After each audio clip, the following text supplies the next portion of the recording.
Estamos de volta, Família Projeto de Deus, hoje conversando sobre as diferentes fases dos filhos. E a gente está aqui com a Maria Tereza, com a Érica e com o Luciano. Antes de passar a palavra para eles, eu quero lembrar para você aquilo que a gente terminou no outro bloco, talvez você não tenha visto, esse presente que a gente ganhou da irmã Luísa. Está escrito aqui o nosso nome, né? Família Alvim, uma estampa de Nossa Senhora com a medalhinha de Nossa Senhora das Graças. É a devoção que a gente já conhece, a irmã Luísa tem há muito tempo, né?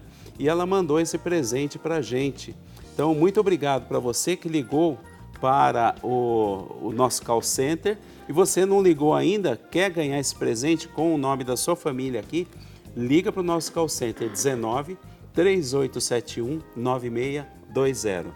A gente está aguardando. E a gente quer, então, agora conversar um pouquinho sobre as diferentes fases dos filhos, das crianças, né? E a gente preparou uma tela que você que está acompanhando aí em casa está vendo. A criança apontando alguns desafios, os principais desafios. Formação da identidade da criança, maior contato social fora da família, diferenças de gostos e jeitos dos pais, ter paciência com o tempo da criança. Então, a nossa conversa vai girar um pouquinho em cima desses desafios agora, né? Eu já começo falando com relação a diálogo, né? Eu acho que isso é uma coisa importante nessa formação da identidade da criança, que a gente sabe que o diálogo é importante, mas como conversar com uma criança de diferentes fases? Eu converso com um bebê, eu converso com uma criança de 3 anos, de 7 anos, ou um pré-adolescente. São diferentes essas formas de comunicação, não são, Maria Tereza? São. Agora, de qualquer forma, a gente pode ter como uma questão básica que, assim, o diálogo, sobretudo porque nós, enquanto pais, estamos na condição de ajudar na identidade da criança, o diálogo pode começar com o que vier da criança. Sabe, assim, então, um bebê está lá com o choro, então, como é que eu vou conversar com ele a partir do choro, né? Aí, já está com 3 anos, começa a fazer birra, então, eu já vou acolher a birra, né? Com 7 anos, quando já entra muito a questão de estar na vida, aprendeu a ler, então, imagine a grandeza que é esse momento, aprendeu a ler. Eu olho para o mundo e leio, né? Então, quer dizer, aí ele vai trazer muitas situações. Então, se a gente tiver, bom, adolescente nem se diga, né? Mas se nós tivermos como presença, assim, de que o diálogo começa mais a partir do que está surgindo do filho e da filha, do que o que eu quero apresentar, vai ser mais eficaz. Não que a gente consiga sempre, entendeu? Mas, quer dizer, a gente vai treinando a escuta. A escuta começa do outro para que eu alcance o outro. E o outro, no caso, né? Você são as crianças. Chegue ao nível daquilo que a criança vai entender, né? Você tem que ter essa sensibilidade, não é? Isso. Tá. Ensinando a criança também a fazer o certo, a conversar direito também, né? Porque a gente vê muito pai de bebê, né? O que você quer? O pai e a mãe falam mais infantilizado que o bebê, às vezes. Exatamente. Né? Isso aí a gente tem que evitar, isso também. Não, né? foi importante você dizer, porque quando eu falei, vamos conversar a partir do choro, não significa que eu vou falar igual, eu vou falar como é para ser falado. Ah, sim. Né? Mas é a partir daquela situação que está sendo trazida. É isso mesmo. E vocês, o que vocês têm para falar sobre isso? Assim, que vocês têm 3 crianças em diferentes fases, né?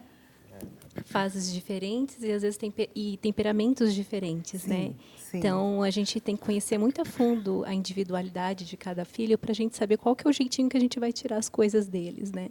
Então, eu tenho por exemplo, o filho que entra no carro depois da escola e que ele já vem me contando as coisas, né? Uma facilidade enorme para interagir. Enquanto o outro, se eu perguntar como foi a escola, bom, acabou, né? Foi legal. Foi legal. Lá em casa já foi legal. E que mais? Então, você tem que criar técnica, ter criatividade, né? Por exemplo, me conta 2 coisas que aconteceram, uma que não aconteceu, que eu vou adivinhar. E dali você vai puxando assunto, vai surgindo, você vai conversando. Legal. E teve algum que passou pela fase do porquê? Os porquês, eles se concentram ali até por volta de uns 4 anos no máximo, ainda está nos porquês. E parece um loop infinito, né? Não acaba nunca os porquês. Mas, na verdade, em casa a gente se divertia com os porquês, né? A gente ficava vendo até quando vai, né? O próximo porquê. Mas o importante é não deixar a criança sem resposta, né? A gente, pelo menos, tem essa concepção. A gente tenta explicar, né? Sempre. Lógico que quando é muito novinho... A foto deles está aparecendo lá, de belezinha. Que legal. Olha lá os 3. Mas o importante é, então, dar sempre uma resposta, mas de 0 a 3 a gente não precisa gastar muito também ali a saliva, não. As grandes questões mesmo vêm depois, né? E às vezes a gente até esquece que é mais importante, por exemplo, para a filha de 7, explicar certas coisas que ela já está vivenciando, inclusive na vida social com as amiguinhas, e traz cada coisa, né, da escola para a gente. E ali a gente tem que prestar atenção e explicar de uma forma melhor. A fase dos porquês, ela assim, é divertida, mas não exige grandes explicações, né? E eu vou te dizer uma coisa, eu vou além. A fase do porquê, ela volta lá para os 15, 16 anos. E aí você tem que explicar tudo, por que você não vai naquela festa, por que você não pode sair com aquela pessoa e tudo mais. Então, você entra numa outra fase do porquê também, né? E a gente sempre comentava isso, que quando eles são pequenos, eles querem quantidade. Então, conta essa história, conta de novo, conta, né? Ele quer ouvir a mesma história, mas ele quer a sua presença ali Se você contando. tenta pular um pedacinho da história, ele percebe. Não, pulou. Não, você pulou, que o lobo não chegou aí ainda, né? E depois, quando eles ficam adolescentes, eles querem qualidade na sua resposta, né? Não adianta você falar, por que não? Por que não? Ou porque sim, né? Então, isso daí são as diferenças que nós vamos falar daqui a pouco, um pouco mais sobre os adolescentes também, né?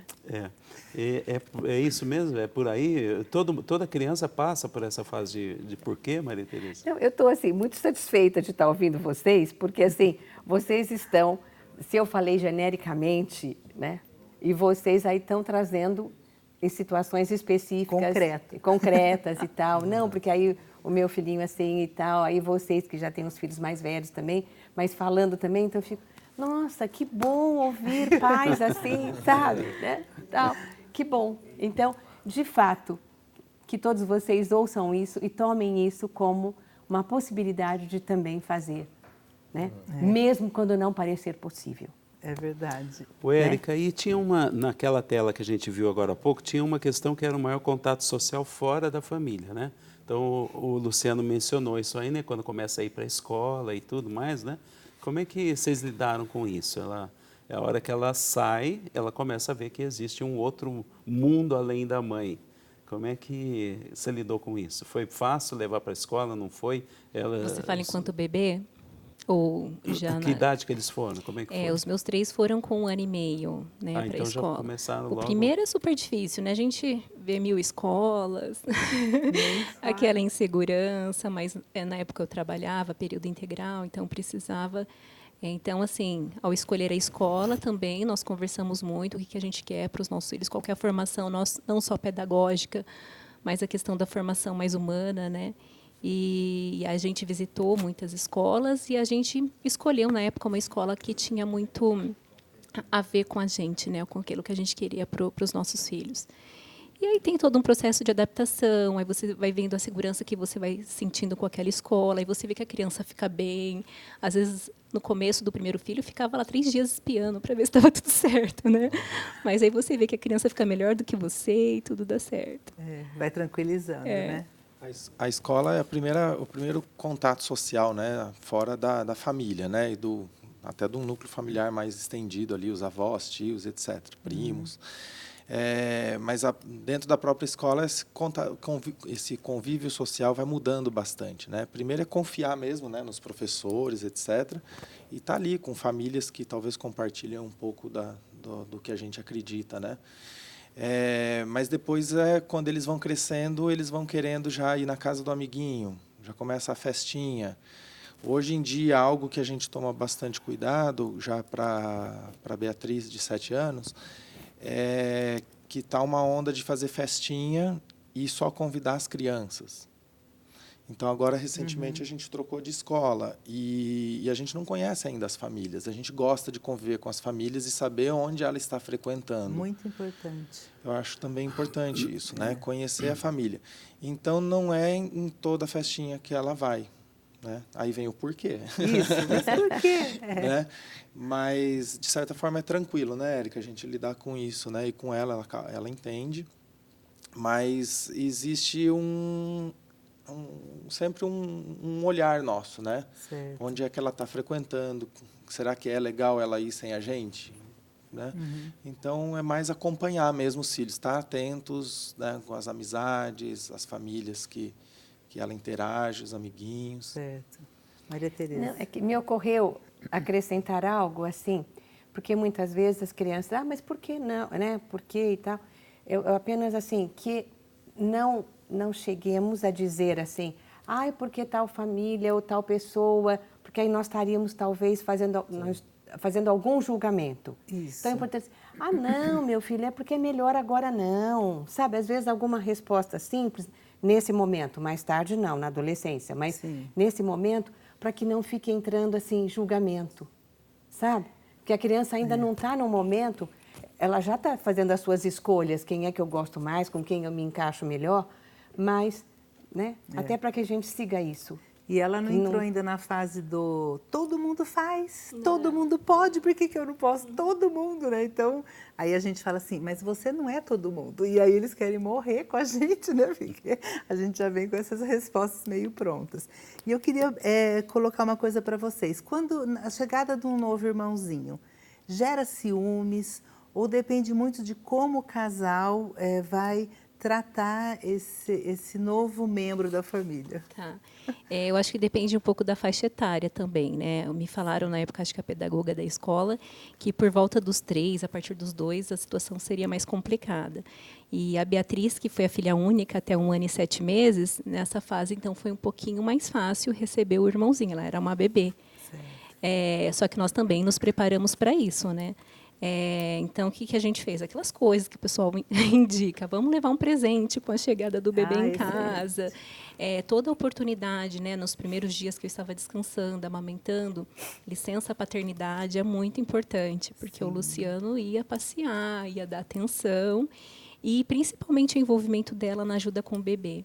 Então, me ajuda então a pegar a fraldinha, joga no lixo para a mamãe, né, envolvê-la com a situação e não afastá-la. Ela quer tocar o bebê, pode tocar o bebê.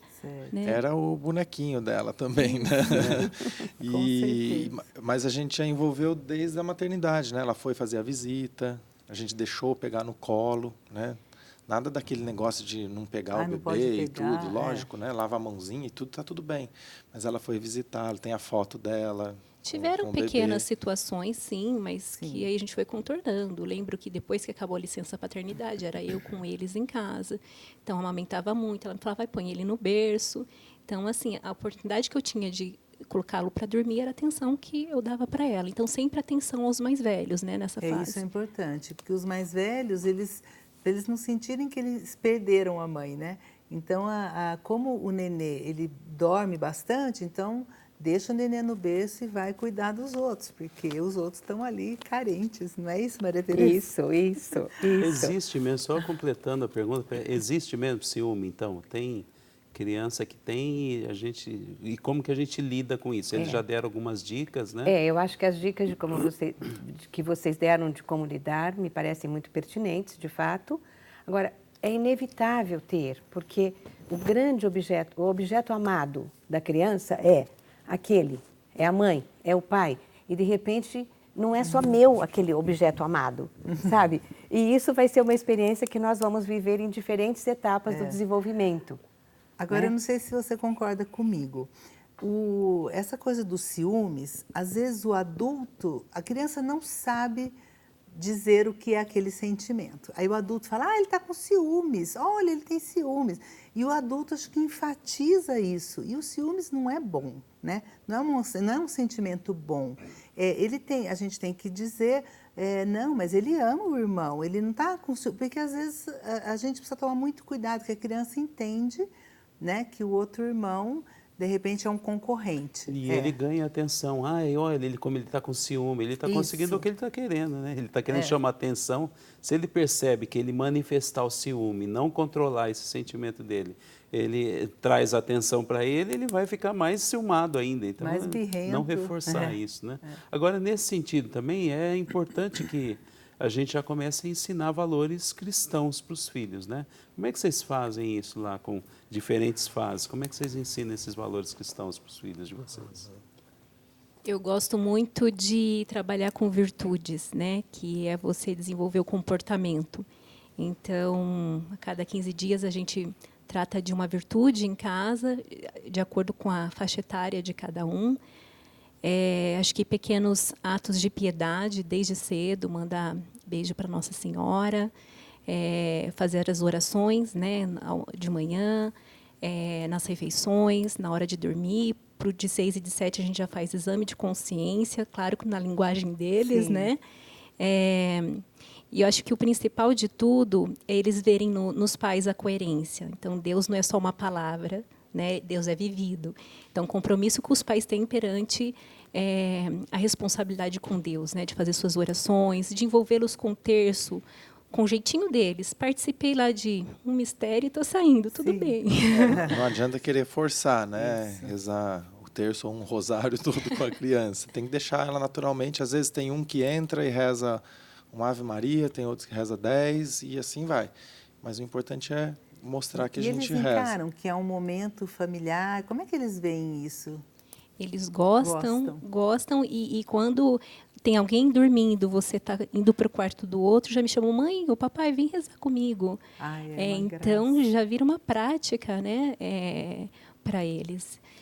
Agora, o que a Érica falou, né, a gente está falando das diferentes fases, é importante, assim, tomar o cuidado, como ela falou, né, os pequenos atos de piedade, ou seja, de relacionamento com Deus, desde pequenininho.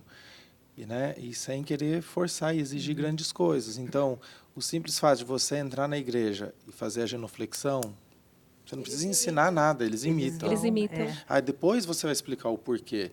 O simples fato de passar em frente à imagem de Nossa Senhora, mandar um beijo, fazer uma reverência, alguma coisa, já é... E você não precisa ficar explicando, eles já ganham um respeito, né? Depois que vai mudando as fases, até tomar uma consciência, né, ou suspeitar que existe algo transcendental, né, a espiritualidade, que é um aspecto também que tem que entrar na formação e os pais aí ajudarem, que daí fica um pouquinho mais complexo. Começa aquelas perguntas, né, por que eu existo, de onde eu vim, Deus existe, mas onde que ele está, e enfim, aí começa a complicar um pouquinho mais para a gente já ter formação. E na linguagem da criança, né? Então, a gente já tem que explicar algumas coisas mais complexas aí para a nossa filha. Legal. E a gente está aqui nesse bate-papo e a gente quer a sua participação. Manda a sua mensagem para a gente pelo WhatsApp 19 99902 0021. E a gente tem uma mensagem aqui da Helenice Valença. Obrigado, Helenice, pela sua participação. Eu quero perguntar ao Luciano e a Maria Tereza, vamos ver quem que fica mais à vontade aí para responder. Qual a postura dos pais diante de uma birra de um filho de 3 anos em um lugar público?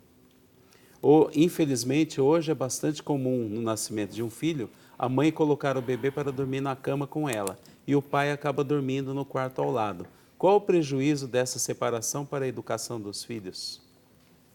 Maria Tereza. Bom, eu vou falar sobre a questão da birra, né? Vou falar primeiro da questão da birra. Assim, vamos pensar assim, que a birra é sempre resultado de alguma coisa que está doendo na criança.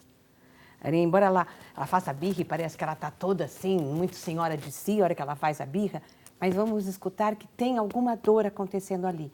Então, na hora da birra, às vezes o melhor é não questione, vai lá e abraça, sabe? Vai lá e abraça. Era isso. Certo. Depois seguem e eu vou criar. Tá. Bom, vou tentar dar algum exemplo prático aqui, a Érica me ajuda.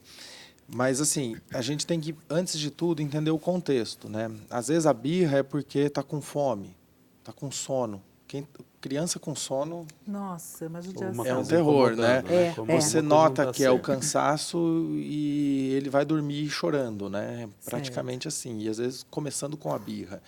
Então, se ele está em público e já é tarde da noite, a culpa é sua que errou o horário ali, não, né? Já Já era para devia ele tá estar na dormindo, rotina. saiu da rotina.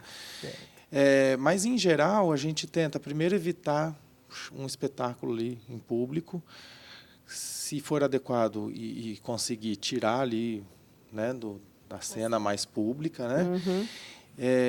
Mas mesmo estando em público, tentar abaixar, descer ali o olhar no nível dele, né? Uma criança de 3 anos, você praticamente ajoelha para falar com o filho, explica alguma coisa e dá um comando, alguma coisa clara para ele, que a gente está acostumado em casa e tudo, mas às vezes é retirar para, dependendo da situação pública, né? Até ele se acalmar. Até ele se acalmar, né? Mas dependendo da situação é Quem pegar tem e que ir estar no embora controle é a também. gente, né? Quem tem que estar no controle é o pai e a mãe, né? E respeitando isso que alguma coisa está errada, né? Como você falou. Né? Alguma coisa entrou E em essa outra descompasso a partir do contexto, como você falou, que é importante observar. E essa outra questão de ir dormir com o casal, a criança que vai Dorme no dormir, meio colocar o bebê para dormir na cama com o casal. A cama compartilhada para a gente não funciona. A gente deixa claro para os filhos que já entendem, né, que é a cama do casal. Então, o casal é o papai e a mamãe, vocês têm a cama de vocês. Enquanto bebê, foi até um acordo nosso desde o início. Um bebê não pode prejudicar a nossa intimidade. Sim. Então, às vezes eu até levava, né, muito frio, para amamentar, acabou de amamentar, levava para o berço. Então, assim... Às vezes eu acho que os pais tendem a serem vencidos pelo cansaço, né? A criança insistindo, ou porque amamentou e já está ali, deixa ele dormir mais aí, acaba amanhecendo lá. Mas, assim, é importante deixar claro que existe o espaço do casal, e esse espaço não pode ser quebrado, né? Tem que ter isso, para a gente é uma regra clara, né? Traz bastante prejuízo para a intimidade e até para o desenvolvimento deles, né? Saber que é marido e mulher, né? Não existe filho nesse espaço, né? Exato. Tá bom. A gente tem que dar uma paradinha. Antes de parar, eu quero mostrar de novo para vocês esse presente que a gente ganhou aqui da irmã Luísa. A minha família está aqui, né? Família Alvim, um pôster de Nossa Senhora pedindo a proteção de Nossa Senhora das Graças. Né? A irmã Luísa é bem devota de Nossa Senhora das Graças. E se você também quiser ganhar esse presente para a sua família, com o nome da sua família aqui, ao invés da minha família, liga agora no nosso call center 19 3871 9620. A gente vai para um intervalo, aproveita agora, liga para a gente, daqui a pouco a gente volta. Até já.